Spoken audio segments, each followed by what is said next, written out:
যদিহে আলফাৰ হাতলৈ যদি অসমখন যদি আহিও যায় অসমৰ পৰা কি অনা অসমীয়া কি গুচি যাব নেকি অসমৰ পৰা মিয়া গুচি যাব নেকি আজি কিছুদিনৰ পৰা মই কিছুমান ভিডিঅ' ক্ৰিয়েটৰক দেখি আছো কিছুমানে খুব জপিয়াই জপিয়াই কৈছে কিছুমানে বৰ হাৰাকৰি কৈছে কিছুমানে অন্যান্য বিভিন্ন তেওঁলোকৰ মতামত দি আছে আপোনালোকে মন কৰিব অসমখন গঢ়ি তুলিবৰ কাৰণে তাত বিভিন্ন ধৰণৰ জাতি জনগোষ্ঠী তাত থাকিবই লাগিব মই আপোনালোকক কিয় কৈ আছো এই কথাষাৰ আপোনালোকে ভালকে মন কৰিব মোৰ প্ৰেক্টিকেল লাইফত মই যিখিনি আজি অত বছৰৰ পৰা মই দেখি আহিছো সেইখিনিয়ে মই আজি আপোনালোকৰ আগত মই ক'বলৈ বিচাৰিছো বহুকেইজন ক্ৰিয়েটৰে যে বাৰে বাৰে কৈ আছে যে মিয়া অসম এৰিব লাগে মিয়াই অসমৰ পৰা গুচি যাব লাগে বা মাজে মাজে আমি এইবিলাকো শুনিবলৈ পাওঁ অনা অসমীয়াৰ বহুত দপদপনি অন্যান্য বহুত আমি কিবা কিবি দেখিবলৈ পাওঁ কিন্তু এয়া কোনে কৰিছে এইখিনি সুবিধা তেওঁলোকক কোনে দিছে এইখিনি সুবিধাটো আমিয়ে দি আছো আমি এই অসমীয়া মানুহখিনিয়েতো আমি তেওঁলোকক সুবিধা দি আছো মিয়াসকলকে হওক বা অনা অসমীয়াকে হওক আমিহে তেওঁলোকক সুবিধা দিছো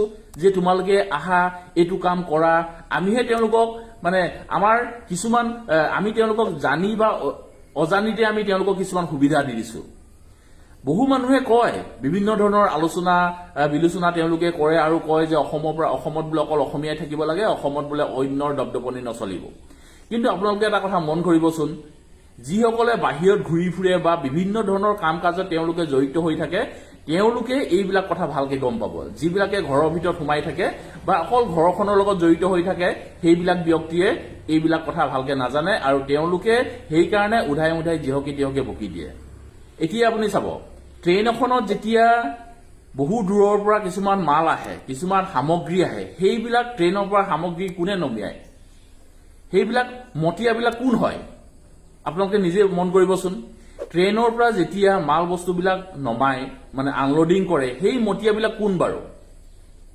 সেইবিলাকতো আমাৰ অসমীয়া নহয় সেইবিলাক কামটো আমাৰ অসমীয়াই নকৰে তেতিয়াহ'লে ভাবিছ সেইবিলাক কাম কৰিবৰ কাৰণে কাক লাগিব আমাক আৰু এটা কথা আপোনালোকে চাব যেতিয়া এখন নাইট ছুপাৰ আহে নাইট ছুপাৰখন ৰাতিপুৱা ধৰক 4টা বজাত বা 5টা বজাত যেতিয়া আহি এটা ষ্টেচন পাবহি সেই ষ্টেচনত যে বিভিন্ন ধৰণৰ যে মাল বস্তুবিলাক যে আহে নাইট ছুপাৰত সেইবিলাক কোনে নমায় সেইবিলাকতো আমাৰ অসমীয়া মানুহ নহয় সেইসকল মানুহক আমিতো সন্মান কৰিবলৈ বাধ্য আমি তেওঁলোকক কাম দিবৰ কাৰণে বাধ্য আমাৰ অসমীয়া মানুহে কেইটাই গৈছে তাত মানে নাইট ছুপাৰৰ পৰা মাল নমাবৰ কাৰণে বা ট্ৰেইন এখনৰ পৰা মাল নমাবলৈ আমাৰ অসমীয়া মানুহ কেইটা আগবাঢ়ি গৈছে ঠেলাৱালা কেইটা আছে আমাৰ অসমীয়া ৰিক্সাৱালা কেইটা আছে আমাৰ অসমীয়া আমি যদি কৰবালৈ যাওঁ মই সাপোজ কথাটো কৈছো মই বোলে এতিয়া আজি গুৱাহাটীলৈ যাওঁ গুৱাহাটীলৈ গৈ পেলাই মই যেতিয়া ধৰক মই যেতিয়া এবাৰ কিবা এটা বস্তু যদি মই নাইট ছুপাৰত যদি লৈ গলো মই তাত যেতিয়া নমাবলৈ হ'ব মই ষ্টেচনত মই কাক বিচাৰিম মই এটা মটিয়া বিচাৰিবই লাগিব ইমান ডাঙৰ বস্তুটো মইতো ক'ৰবাত মাথা উঠাই লৈ যাব নোৱাৰো মোক এজন নিশ্চয় মটিয়া লাগিব সেই মটিয়াজন আমাৰ অসমীয়া মানুহ হয় জানো সেই মটিয়াজনটো আমাৰ অসমীয়া মানুহ নহয় আমি তাহাঁতক কি হ'ল ডাইৰেক্টলি বা ইনডাইৰেক্টলি আমি তেওঁলোকক বাধ্য কৰাইছো ন আমি নিজে বাধ্য হৈছো ন তেওঁলোকে আমাৰ ইয়াত অসমত থাকক অসমৰ কাম কৰক সেইবিলাক চব এতিয়া বহুতে আজি কিছুদিন আগত আমি CM ছাৰক দেখিছিলো তেওঁলোকে ৰাজনীতিৰ কাৰণে হওক বা অন্য বেলেগ কিবা কাৰণে হওক তেওঁলোকে কৈ দিলে যে মিয়া অসমৰ পৰা খেদিব লাগে গুৱাহাটী মই খালী কৰি দিম উজনি অসমৰ পৰা গোটেই ল'ৰাবিলাক ওলাই আহিব লাগে তেওঁলোকে সেইবিলাক কথা কৈছে ঠিক আছে তেওঁলোকে ৰাজনীতি মানুহ ৰাজনীতি সুবিধা অসুবিধাৰ কাৰণে তেওঁলোকে কিছুমান কথা কৈ দিয়ে কিন্তু প্ৰতিটো ক্ষেত্ৰতে যে আমি তেওঁলোকৰ মতে যে চলিম সেই কথাটোও নহয় আমি কিছুমান কথা কাম কিছুমান আমি যদি কৰিবলৈ যাওঁ সেই কামখিনি শুদ্ধ অশুদ্ধ সেই কথাখিনি আমি নিজেও বিশ্লেষণ কৰিব লাগিব আমি আজি ইমান অকৰা হৈ থাকিলে নহব আমি প্ৰতিটো কাম কৰিবলৈ যাওঁতে আমি নিজে অকমান চিন্তা কৰি চাব লাগিব এটা আপোনালোকক উদাহৰণ দি কৈছো এখন হাবিত অৰ্থাৎ এখন ৰিজাৰ্ভত অকল যদি বাঘেই থাকে সেইখন কি ৰিজাৰ্ভ হ'ব নেকি এখন ৰিজাৰ্ভত অকল যদি হাতীয়ে থাকে সেইখন কি ৰিজাৰ্ভ হ'ব নেকি এখন ৰিজাৰ্ভত অকল যদি বান্দৰে থাকে সেইখন কি ৰিজাৰ্ভ হ'ব নেকি সেই ৰিজাৰ্ভখনত বিভিন্ন ধৰণৰ জন্তু থাকিব লাগিব আৰু প্ৰকৃতিয়ে সেইটো সৃষ্টি কৰিছেই তেনেকুৱাকে ইজনে সিজন লগত মানে মিলিত হৈ থাকে সকলোৰ যেনেকৈ সহায় সহযোগিতা লাগে ঠিক তেনেকৈ আমাৰ অসমখন বা অন্য এখন ৰাজ্য গঢ়িবৰ কাৰণে সকলো জাতি জনগোষ্ঠী তাত প্ৰয়োজন হ'ব কাৰণ কেলে প্ৰতিটো কাম আমি নিজে কৰিব নোৱাৰো যে প্ৰতিটো কাম যদি আমি নিজেই কৰিব পাৰো তেতিয়াহে আমি দাবী কৰিব পাৰিম যে অসমত অসমীয়া থাকিব লাগিব বুলি। অসমত অসমীয়া থাকিব লাগিব বুলি ক'লেইতো নহ'ব ন, প্ৰতিটো কাম আমাৰ অসমীয়া মানুহে কৰিবতো লাগিব। এতিয়া আমাৰ অসমৰ ইমানবিলাক যে ল'ৰা ছোৱালী যে বাহিৰলৈ গুচি যায়, বেলেগ বেলেগ ৰাজ্যলৈ গুচি যায়, বেলেগ বেলেগ দেশলৈ গুচি যায়, আমাৰ কি অসমত কাম নাই নেকি? আমাৰ যদি অসমত কামেই নাই, তেতিয়াহ'লে যে আপোনালোকে যে কৈ থাকে মিয়াসকল বুলি, মিয়াই দেখোন হাজাৰ হাজাৰ কাম ডেইলি কৰি আছে, হাজাৰ হাজাৰ টকা ডেইলি সিহঁতে ইনকাম কৰি আছে। এই অনা অসমীয়াই দেখোন ডেইলি ৰাতিপুৱা আমি শুইয়ে থাকো, ৰাতিপুৱা 4টা-5টা বজাতে সিহঁতে আহি 1000 টকা ইনকাম কৰিয়ে লয়। আমি দপদপনি অকল মুখত আৰু জয় আই অসম কৈ থাকিলেতো নহ'ব। আমি হাতে কামে কৰি দেখুৱাব লাগিব যে জয় আই অসম আমি হাতে কামে কৰি ৰাখিব লাগিব। তেতিয়াহে আমাৰ অসমত অসমীয়া দপদপনি চলিব। আমি নিজৰ কামকেইটা আমি নিজেই নকৰো। অসমত অসংখ্য কাম আছে, কিন্তু তথাপিও যে আমাৰ অসমৰ ল'ৰাবিলাকে যে বাহিৰলৈ গুচি যায়, তাৰমানে কি? আমি এইটোৱে জনাইছো যে আমি অসমখন এৰি দিছো, আমি বেলেগ ৰাজ্যত আমি গুচি গৈছো, তোমালোকে আহি পেলাই আমাৰ কামবিলাক তোমালোকে কৰা। তাৰমানে আমি ইনডাইৰেক্টলি তেওঁলোকক নিমন্ত্ৰণ দিলো। অসমত কাম কৰিবৰ কাৰণে আমাৰ অসমত মানুহে নাই, সেইকাৰণে তেওঁলোকে বাহিৰৰ পৰা আহি পেলাই তেওঁলোকে অসমত কাম পাই আছে। এতিয়া মই আপোনাক এটা উদাহৰণ দিওঁ। এটা ঘৰ যদি, বিল্ডিং যদি এটা বনাব লগা হয়, আমাৰ অসমীয়া মানুহ কেইজন আছে যোগালী তাত? কেইজন মানুহ আছে তাত মিস্ত্ৰী? অসমীয়া মানুহে যে এটা বিল্ডিং বনাব, আমিতো বাধ্য। মই যদি আজি এটা ঘৰ বনাও, মই বাধ্য, মই বেলেগক মই মাতিবই লাগিব। আপুনিও যদি এটা ঘৰ বনায়, আপুনিও বাধ্য, বেলেগ এজন আপুনি মিস্ত্ৰী মাতিবই লাগিব, যিজন আপোনাৰ অনা অসমীয়া। সেইকাৰণে আমি এনেই অসমীয়াৰ দপদপনি হ'ব লাগে বুলি আমি কৈ থাকিলে নহ'ব। আমি হাতে কামে কৰি দেখুৱাব পাৰিব লাগিব, তেতিয়াহে আমাৰ অসমত অসমীয়াৰ দপদপনি চলিব। আমি হাতে কামে যদি কৰি দেখুৱাও, তেতিয়াহে আমি দপদপনিটো দেখুৱাব পাৰিম। অকল মুখত হেলা কৰি থাকিলেতো নহ'ব। আপোনালোকে যদি টাউনত থাকে আৰু যদিহে আপোনাৰ ঘৰৰ সাপোজ ধৰক আপোনাৰ ইলেক্ট্ৰিচিটি মানে ধৰক আপোনাৰ কাৰেণ্টৰ কিবা বিজুতি ঘটি গ'ল, আপুনি এতিয়া এজন ইলেক্ট্ৰিচিয়ান মাতিব লাগে। সেই ইলেক্ট্ৰিচিয়ানজন অসমীয়া হয়নে? কেইজন অসমীয়া ইলেক্ট্ৰিচিয়ান আছে যিয়ে কাৰেণ্টৰ কাম কৰিব পাৰে, ঘৰৰ ৱায়াৰিং কৰিব পাৰে? কেইজন আছে? আপোনাৰ যদি এখন বাহন আছে, যেতিয়া আপোনাৰ বাহনখন বেয়া হ'ব আপুনি গেৰেজত লৈ যাব, কেইজন অসমীয়া মেকানিক আছে? কেইজন অসমীয়া মেকানিকে আপোনাৰ গাড়ীখন ভাল কৰি দিব? আপুনি টাউনলৈ যাওক, আপুনি মেকানিক বিচাৰি যাওক, আপুনি অসমীয়া মেকানিক পাব নেকি? মেকানিকৰ লাইনটো বা গেৰেজৰ লাইনটো ইয়াত আমাৰ অসমীয়া মানুহ একদম মিনিমাম 1% থাকে। যদিহে সেইবিলাক কাম যদি আমাৰ অসমীয়া ল'ৰাবিলাকে যদি কৰিলেহেঁতেন, এখন গাড়ী যেতিয়া গেৰেজত সোমায় মেকানিক চাৰ্জ মিনিমাম 500 টকা হৈ আহে। তাৰমানে সিহঁতে 1 ঘণ্টা 1.5 ঘণ্টা 500 টকা এটা ইনকাম কৰি লয়। সেই কামখিনি যদি আমাৰ অসমীয়া ল'ৰাই যদি কৰিলেহেঁতেন, যিসকলৰ গাড়ী আছে তেওঁলোকে এইবিলাক কথা বিশেষ ভালকৈ জানিব। এখন গাড়ী যেতিয়া গেৰেজত সোমায় কিমান টকা মেকানিক চাৰ্জ লাগে। আপোনাৰ ঘৰত যদি ইলেক্ট্ৰিচিটি যদি কিবা প্ৰব্লেম হয়, ঘৰত যদি ৱায়াৰিং আপোনাৰ কিবা যদি বিজুতি ঘটে, এজন ইলেক্ট্ৰিচিয়ান যদি আপোনাৰ ঘৰলৈ যদি আপুনি মাতে, সেইজন অসমীয়া ল'ৰা নহয়। কিন্তু অনা অসমীয়া ল'ৰাজনে আহি আপোনাৰ ঘৰৰ ৱায়াৰিং কামখিনি কৰি থৈ যাব আৰু আপুনি তেওঁক বাধ্য হৈ কিছু টকা দিব লাগিব, কাৰণ তেওঁ যে আপোনাক ইমান ধুনীয়া কাম এটা কৰি থৈ গ'ল। সেই কামটোতো আমাৰ অসমীয়া ল'ৰা নাই, আমি বাধ্য তেওঁলোকক কৰাবলৈ কাৰণে।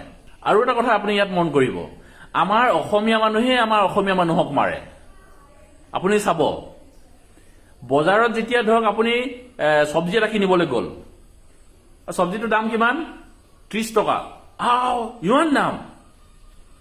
আপুনি বাৰ্গেনিং কৰিলে তাত 20 টকা দিম, 25 টকা দিম, 22 টকা দিম, কিবা এটা বাৰ্গেনিং কৰিলে, নহয় জানো? সেইটো চবৰে স্বভাৱ, মোৰো স্বভাৱ, আপোনাৰো স্বভাৱ, সকলোৰে স্বভাৱ। আপুনি এবেগ চিমেণ্ট কিনিবলৈ যাওকচোন দোকানত, কিমান? 490 টকা। ঘচকে উলিয়াই আপুনি দি দিব, 50 বেগ পঠাই দিবচোন মোৰ ঘৰলৈ। কিমান টকা? ইমান টকা। আপুনি ৰড কিনিবলৈ যাওকচোন, কুইণ্টেল কিমান? 7,000 টকা। ঘচকে আপুনি 7,000 টকা উলিয়াই দিব, 1 কুইণ্টেল পঠাই দিব। আপুনি তাত কি বাৰ্গেনিং কৰিলে নেকি? 7,000 ক'লে আপুনি 7,000 দি দিলে, 490 টকা চিমেণ্টৰ দাম ক'লে আপুনি 490 টকা ঘচকে উলিয়াই দি দিলে আৰু 50 বেগ পঠাই দিব বুলি ক'লে। তাততো আপুনি বাৰ্গেনিং নকৰিলে। আমি কাক ধনী কৰি আছো? অনা অসমীয়াক ধনী কৰি আছো, আৰু অসমীয়া মানুহখিনিক আমি মাৰি আছো। তেওঁ 30 টকা বুলি ক'লে, ইমান দাম 30 টকাটো। আপুনি কোনোবাই দিনা মন খুচি দিল খুচি আপুনি দি দিছে নে 30 টকা দি দিয়াচোন 2 কেজি আপুনিতো কেতিয়াও নাই কোৱা সেই কথাষাৰ আমি কাক মাৰি আছো আমি নিজকে নিজে মাৰি আছো এইবিলাক মই যিবিলাক আজি আপোনালোকক কথা কৈ আছো এইবিলাক শুনিবৰ কাৰণে বহুত বেয়া হয়তো মোক বহুত ব্যক্তি আজি গালিও পাৰিব এই ভিডিঅটো প্ৰস্তুত কৰাৰ কাৰণে কাৰণ মই সঁচা কথাখিনি কৈছো যিখিনি প্ৰেক্টিকেল লাইফত সদায় দৈনন্দিন জীৱনত চলি আছে যে মই সেইখিনি কথা কৈছো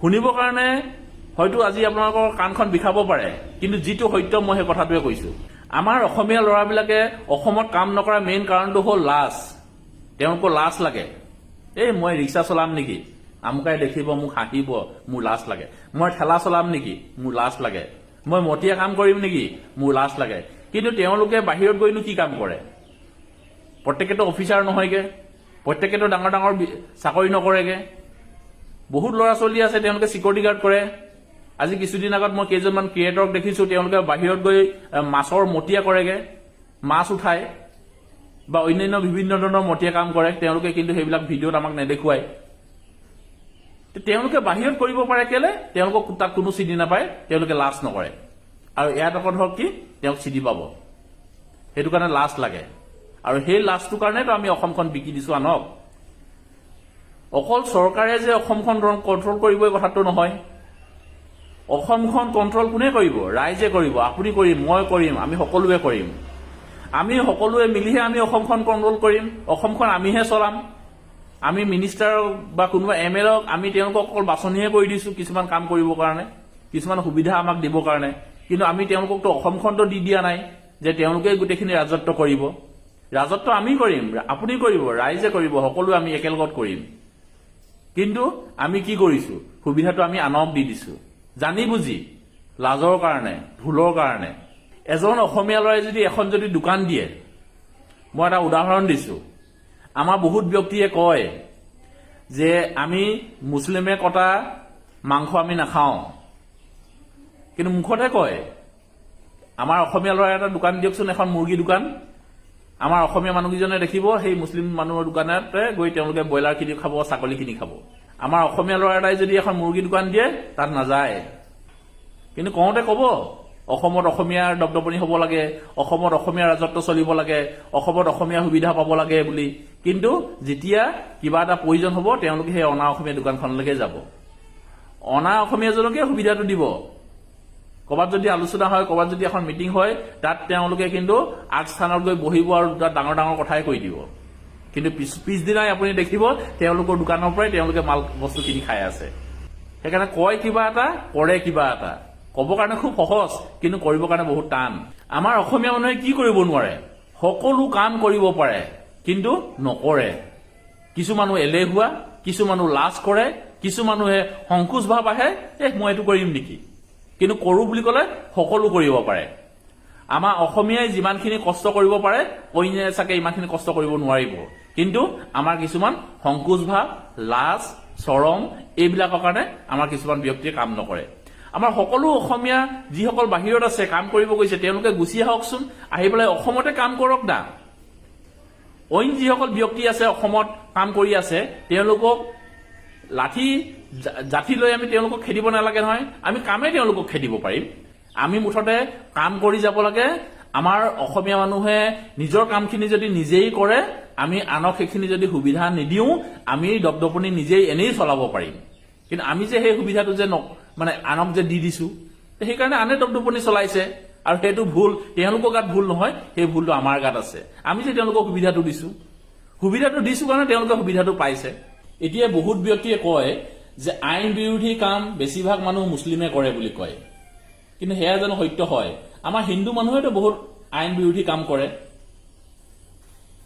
আইন বিৰোধী আৰু সেয়া মুছলিম হওক হিন্দু হওক বা অইন বেলেগ কিবা জনগোষ্ঠী হওক সেইটোতো আমি চাই থাকি লাভ নাই যিটো ভুল আৰু সেয়াত কোনো ধৰ্ম কোনো কথা নাই তাত কোনো জাতি কথা নাই যিটো ভুল আমি সেইটো ভুল বুলি ক'ব লাগিব আৰু যিটো শুদ্ধ সেইটো শুদ্ধ বুলি ক'ব লাগিব এজন কোনোবা মুছলিম মানুহে এটা আইন বিৰোধী কাম কৰিলে বুলিয়ে যে গোটেই মুছলিমখিনি যে বেয়া হ'ব সেই কথাটো নহয় হয় যিজন বেয়া আছে তেওঁক গালি পাৰক এজনে ভুল কৰিলে বুলি যে আমি গোটেই মুছলিমখিনিকে গালি পাৰিম বা এজন মিয়াই কিবা এটা বেয়া কাম কৰিলে বুলি আমি যে গোটেই মিয়াকে যে সদায় বেয়া বুলি ক'ম সেই কথাটো নহয় সকলো মিয়াটো বেয়া নহয় সকলো মুছলিমটো বেয়া নহয়, সকলো অনা অসমীয়াটো বেয়া নহয়।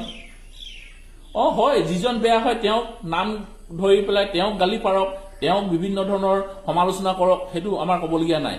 কিন্তু এজন ব্যক্তি কোনোবা বেয়া হল বুলিয়ে যে গোটেই জাতিটোক বা গোটেই মানে ধৰ্মটোকে যে আমি বেয়া বুলি ক'ম, সেয়াটো আমাৰ দায়িত্ব নহয়। এতিয়া মই ইয়াত আপোনালোকক আৰু এটা উদাহৰণ দিওঁ, আপোনালোকে চাগে এই উদাহৰণটো শুনিলেও বহুতে বেয়া পাব। যেতিয়া অনা অসমীয়া এজনে আহি পেলাই যদি অসমত যদি কাম কৰি, অসমৰ হকে যদি কাম কৰি, অসমৰ যদি ভাল কাম যদি কৰে, তেতিয়া আমি তেওঁক জয় জয় মই মই বুলি কওঁ। উদাহৰণস্বৰূপে যদি আপুনি লয় আমাৰ SP আনন্দ মিশ্ৰা ছাৰক, তেওঁ মাজতে খুব ভাল কিবা কাম এটা কৰিলে, সকলোৱে তেওঁ একদম জয় জয় মই মই কৈ তেওঁক সকলোৱে সন্মান জনালে। মাজতে তেওঁ কিবা এটা কেছ ঘটিছিলে, কি ঘটিছিলে মই পাহৰিলো, তেওঁক তেতিয়া সকলোৱে গালি পাৰিছিলে যে আনন্দ মিশ্ৰা গো বেক, অন্যান্য বহুত কিবা কিবি গালি পাৰিছিলে।